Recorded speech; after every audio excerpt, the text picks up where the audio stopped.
కోట్లు కలెక్షన్ కొడతారు విన్నాము. అయితే రోజా గారు కూడా 400 కోట్లు కలెక్షన్ చేశారంట. మరి అది ఏ విధంగా చేశారు ఏంటి? మరి స్పోర్ట్స్ కోటాలో వేసుకుంది కనుక మరి ఏదేదో ఆట ఆడదాం, ఇదేదో పాట ఆడదాం ఆంధ్ర అని పెట్టి మరి ఆవిడకి ఆ వయసులో ఆ ఆట ఏందో నాకు అర్థం కాలేదు. కానీ 55 ఏళ్ల వయసులో ఆ ఆట ఆడాల్సిన పని ఏంటో, మరి ఆ 400 కోట్లు వెనకమార్లు వేసుకోవాల్సిన అవసరం ఏంటో నాకు తెలియలేదు. కానీ మరి సినిమాలలో సంపాదించిన కోట్లు సరిపోలేదా? ఒకప్పుడు టీడీపీ ప్రభుత్వంలో తెలుగు మహిళా అధ్యక్షురాలుగా సంపాదించిన కోట్లు సరిపోలేదా?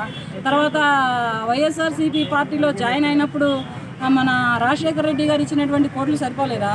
మరి 5 ఏళ్ళు తర్వాత వైఎస్ఆర్సీపీలో అదే జగన్మోహన్ రెడ్డి గారి చేతి కింద ఉన్నటువంటి కోట్లు సంపాదించుకున్న కోట్లు సరిపోలేదా?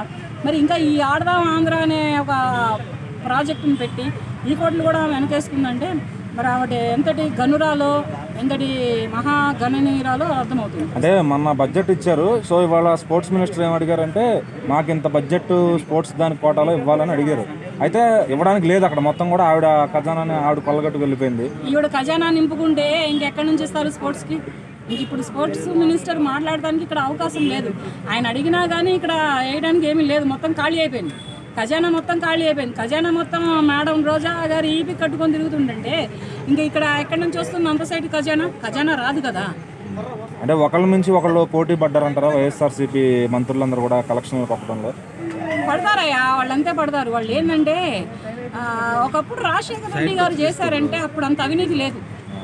తర్వాత చంద్రబాబు నాయుడు గారు చేశారంటే అక్కడ అంత అవినీతి లేదు. ఇప్పుడు పవన్ కళ్యాణ్ గారు చేస్తున్నారంటే అసలు అవినీతికి తావే లేదు.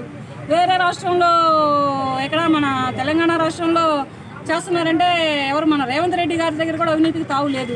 అటువంటి తావు లేని దగ్గర ఇక్కడ వైఎస్ఆర్సీపీలో ఇప్పుడు మొన్నటిదాకా ఉన్నటువంటి ప్రభుత్వం అంత అన్యాయంగా దోచుకుంది అంటే ప్రజలు వాళ్ళకి సరైన తీర్పు ఇచ్చారుగా, సరైన తీర్పే ఇచ్చారు.